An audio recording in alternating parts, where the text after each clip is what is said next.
रामेश्वरम धाम की 10 अनदेखी और अनकही बातें। श्री राम ने यहाँ क्यों की थी शिवलिंग की स्थापना? रामेश्वरम धाम को सभी सनातनी लोग जानते तो हैं कि यह भगवान के 4 धाम में से एक धाम है, किंतु बहुत ही कम लोग हैं जो यहाँ की महिमा और शक्ति से वाकिफ हैं। तमिलनाडु और भारत के दक्षिण में स्थित रामेश्वरम धाम को पाप की मुक्ति के लिए सर्वश्रेष्ठ स्थान बताया गया है। तो आइए आज हम आपको रामेश्वरम धाम की 10 अनकही और खास बातों से वाकिफ कराते हैं। 1. रामेश्वरम धाम तमिलनाडु प्रांत के रामनाथपुरम जिले में स्थित है। यहाँ विराजित शिवलिंग को 12 ज्योतिर्लिंगों में से एक बताया जाता है।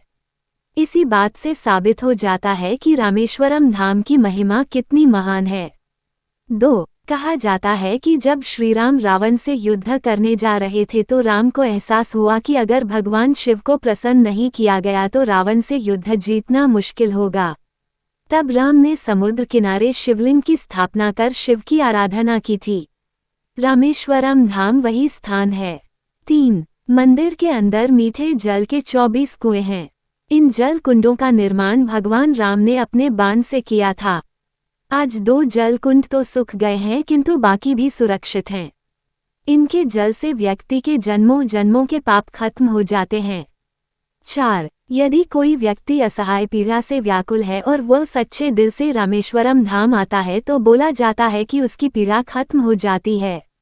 एक तरह से यहाँ आने पर व्यक्ति को नया जन्म मिलता है। 5. एक कहानी यह भी है कि जब युद्ध खत्म हुआ तो भगवान राम ने इस स्थान पर शिव पूजा करने का मन बनाया, तो हनुमान जी को शिवलिंग लाने का काम सौंपा गया था। हनुमान जी शिवलिंग लेने कैलाश पर्वत गए थे और यहाँ पूजा का मुहूर्त का समय निकला जा रहा था, तो माता सीता ने रेत का शिवलिंग बनाकर राम जी की पूजा समय पर करवाई थी। इस बात से हनुमान को दुख हुआ क्योंकि वह काफी दूर से शिवलिंग लेकर आए थे। तब राम ने हनुमान की भावनाओं को समझते हुए आदेश दिया था कि आप रेत के शिवलिंग को खत्म कर अपना शिवलिंग यहाँ लगा दें, किंतु बोला जाता है कि हनुमान जी रेत के शिवलिंग को यहाँ से हटा नहीं पाए थे। तभी हनुमान अपनी गलती समझ गए थे। 6. यदि आप शिवपुराण पढ़ते हैं तो वहाँ भी रामेश्वरम धाम की महिमा का गुणगान किया गया है। शिवपुराण में बताया गया है कि यह धाम कितना महत्वपूर्ण है। 7. रामेश्वरम धाम को जिस तरह से बनाया गया है वो भी देखने लायक चीज है। यहाँ की कलाकारी को देखने दूर दूर से लोग आते हैं। भारत के लोगों की तुलना में विदेशी लोगों की संख्या कई बार ज्यादा ही होती है।